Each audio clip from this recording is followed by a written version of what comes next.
Bonjour, vous avez eu le vôtre. Bonne journée.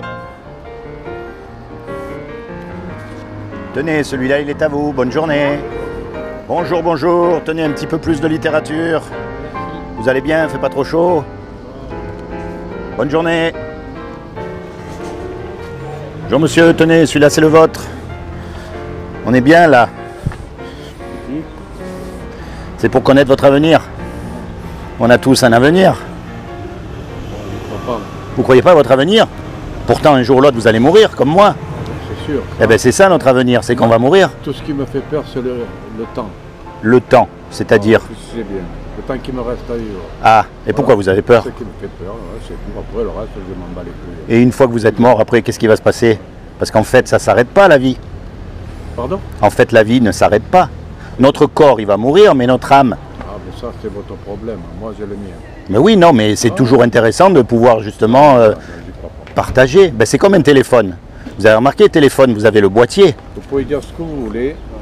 Moi, Oui. j'ai mes convictions. Alors vous croyez en quoi, vous? Sans indiscrétion, c'est quoi vos convictions? Après la vie, il n'y a plus rien. Ben, vous croyez vraiment? Ah oui.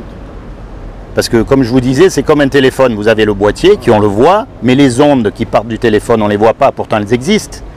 Eh bien c'est pareil avec notre âme, on ne la voit pas mais elle existe. L'âme elle fait 20.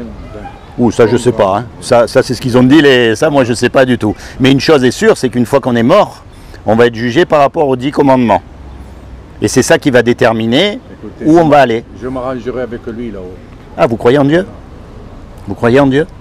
Oui, enfin, ça s'accroche quand même à quelque chose. Ah, après, oui. ben en fait parce que l'erreur qu'on fait tous, c'est qu'on mélange Dieu avec la religion.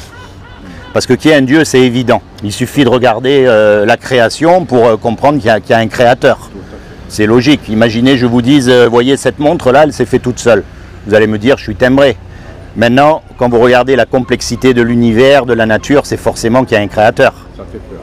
Et maintenant, il y a des lois aussi qui régissent le monde. La loi de la pesanteur, la loi de l'aérodynamique. Si on prend une tomate ici, on ne peut pas la planter au pôle Nord.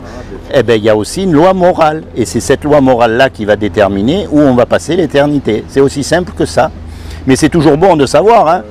Donc, je vais vous dire une chose, c'est très simple. Et attention, je ne vous juge pas. Parce que la loi, elle dit, tu mentiras pas, tu voleras pas, tu commettras pas d'adultère. Les 12 commandements. Alors, vous savez pourquoi elle est merveilleuse, cette loi?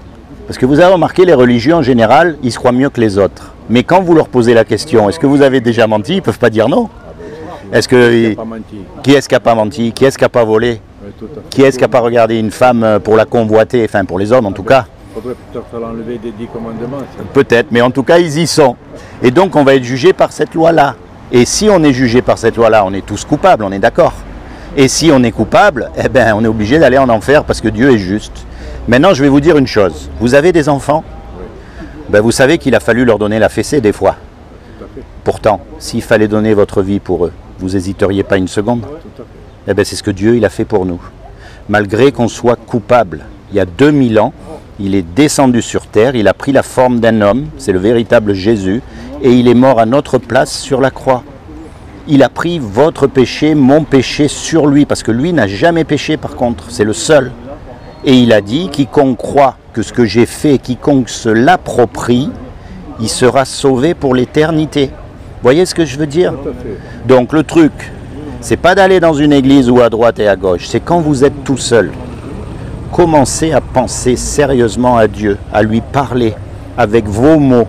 Dites-lui, moi je comprends pas, ou moi j'ai des doutes, ou moi je crois pas, mais commencez à avoir une communion personnelle. Camillo, moi il me parle pas, mais moi j'y parle. Vous savez comment Dieu parle? Il y a un livre merveilleux qui s'appelle la Bible. Et la Bible, je vais vous dire, c'est pas le vieux livre poussiéreux qu'on essaye de nous faire croire. Non, c'est un livre très actuel. Il y a plusieurs livres dans la Bible. Vous avez des livres historiques, des livres poétiques, des livres... Il y a plein de livres, mais c'est comme ça que Dieu nous parle. On appelle la Bible sa parole. Donc vous parlez par la parole et Dieu parle par la parole. Je vous encourage à vous trouver une Bible. J'en ai une de mon père. Eh bien, commencez à la lire, vous allez être surpris. Franchement. Et puis alors, ce qu'il y a de merveilleux avec la Bible... Je ne suis pas prêt.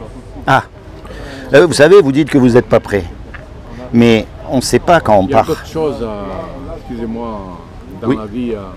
Oui, mais le problème pour... Plus urgent. Plus urgent, voilà. Ben, vous savez, Ça, c'est un leurre qu'on essaye de nous faire croire, parce que le problème, il est qu'on ne sait pas quand on part. On peut mourir là dans 2 secondes comme dans 20 ans.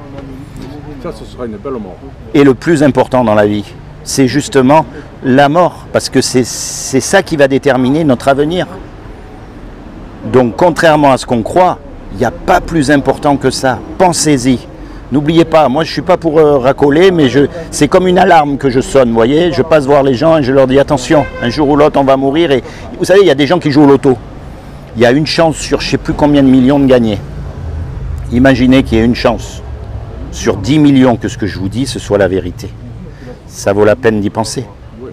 Parce que vous avez remarqué comment on pense à des tas de bêtises à longueur de journée, ou qu'on regarde des tas de bêtises à la télé qui nous amènent à rien en fait. Ouais, mais il faut en prendre dans les cieux. Oui. Voilà. Alors si vous avez la Bible... Je ne vois pas toutes les paroles qui... Oui, qu'on veut bien nous faire... c'est du lavage de cerveau en plus. Voilà. Et vous avez remarqué, il ne faut pas qu'il y ait un silence. C'est-à-dire que tout le temps, il faut qu'on écoute. On n'a plus le temps de méditer, de penser, de s'asseoir 2 secondes et voilà, de penser à ces choses. Donc voilà, merci de m'avoir écouté. Plaisir, monsieur. Pensez à lire votre Bible et soyez bénis. Quand je serai prêt. Et vous verrez, ça viendra tout seul. Bonne journée. Merci de même, au revoir.